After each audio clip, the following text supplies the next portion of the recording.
Hi guys, sometimes you go looking for my channel using my name, and what you're really looking for are the channels that I add information to, which is Teaching and Learning Online and Parapsychology Online.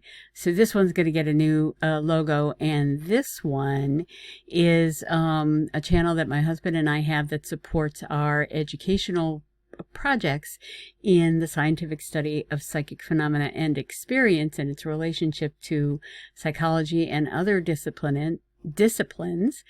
The channel and the website that I'm working on that goes with it are for serious students and new researchers. And we're hoping that that's going to come out more in the future. I'll put a video here about that when we get there. In the meantime, I wanted to tell you something about this channel.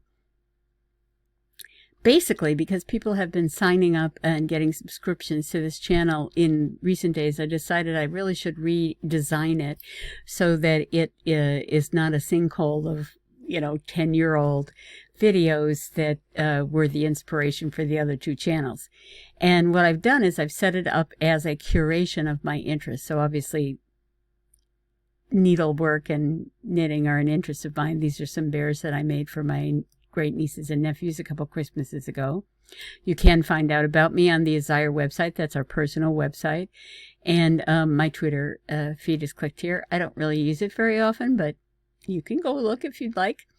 What I've got here is master knitters and knitting educators. There's quite a bit more of them that you see on the page here. There's about 15 that you can get by clicking to the right.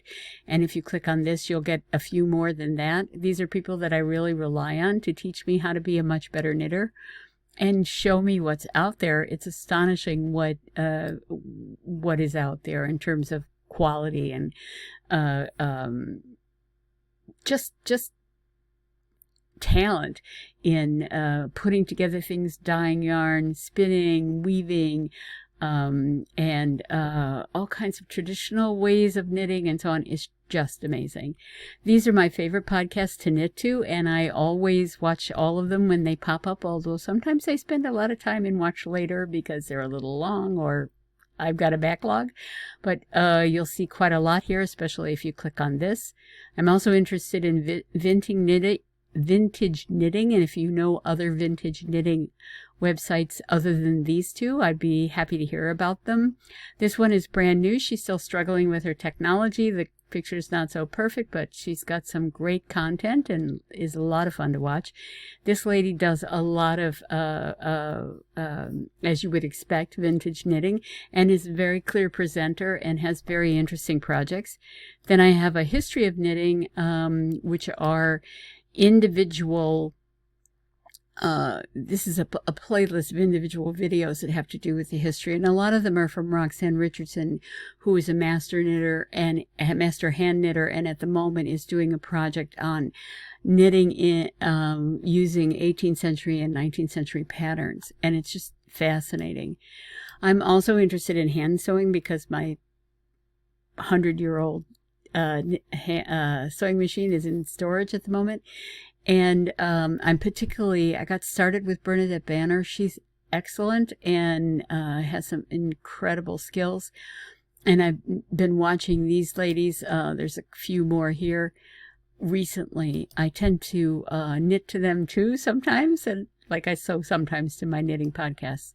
This is Forgotten History. I love Townsend's. I can't recommend them highly enough. They mostly focus on the 18th century, and they do practical projects like building cabins from scratch, and big oven, mud surrounded oven that you can cook with, and bushcraft and all kinds of other stuff. It's fascinating. They interview a lot of people that do reenactments and are specialized in various aspects of the 18th century. So if you have fallen down the Outlander rabbit hole with me, you're going to find this to be very interesting as well, just because it gives you the context.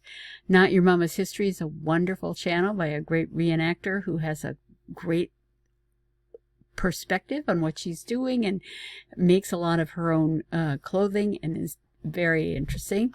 This one is a colleague of ours who's a research fellow at Cambridge University, and he's interested in the history of science and medicine, and he also pulls out some very interesting aspects of history to talk about on his YouTube channel. And this guy is one of those guys that just finds stuff that we all should know about, and out he comes. And then there's a number of really other good ones too. I have an awful lot of stuff here under favorite cooks, and I'm working on a favorite recipe YouTube playlist that's a little bit more organized than the one that I have when you click on playlists above here. And then these are people that speak to me, and this is a very old playlist that I started when I first got on YouTube. These are my two go-tos when I'm feeling a little bit down. And obviously my two channels again. If you click on videos, you'll see at this moment videos that I've made over time. A lot of them are going to be unlisted because they're basically the inspiration for the other two channels I mentioned. There are a number of extra playlists here focused on low-carb recipes and keto recipes and other kinds of things that I didn't want to feature on my home page, or there wasn't room to feature them. And then the channels are exactly the same as you see here. So if you are still interested in subscribing to my channel, please do so and click that button, because then you'll get more notification if I modify it or if I make some new videos. Anyway, thank you very much for those of you who have subscribed recently, and this is my 2020 channel. Bye.